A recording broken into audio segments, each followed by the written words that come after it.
When our 4 children were little, one of their favourite ways to delay bedtime was to suggest a fun game of hide and seek. I remember one of those games as if it was yesterday. I began counting to 10 slowly.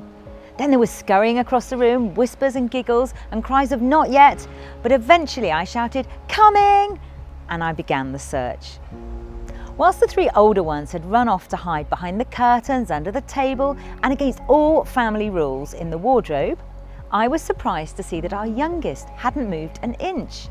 He remained sitting cross-legged on the floor in front of me, still as a statue, with his eyes tight shut. And then the penny dropped.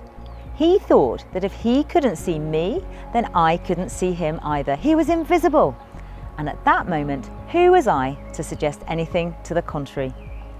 The years ahead would no doubt bring this little boy his share of the struggles and disappointments of life. Later, he might experience the challenges of life as a husband or a dad. But whatever the future held for him, there would almost certainly be times when he'd do anything, not just to make the problem disappear, but even to disappear himself for a while.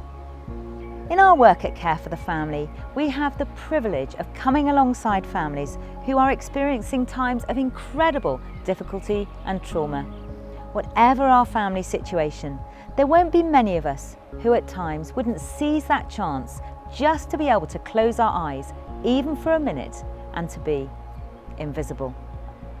Whilst we can't make that possible, with your help, we can offer something better and certainly more lasting.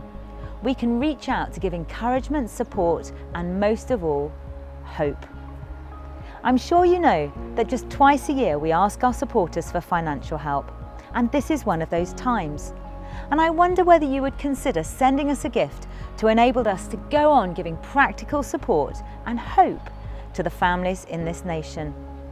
If you're able to help us with a gift, however small, I would love to thank you by sending you a signed copy of my brand new book, Left to Their Own Devices: Confident Parenting in a World of Screens.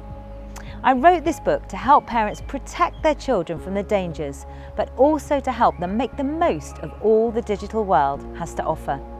I hope you'll find it helpful, but perhaps you might also like to pass it on to a friend or even a member of your family. We'd also like to send you Rob Parsons' new audiobook version of The Heart of Success. It's a brilliant book about what it really means to be successful in life. We'd be so grateful if you could send us a gift at this time and help us equip families in the good times, come alongside those who are struggling, and most of all, give families across the nation that precious gift of hope.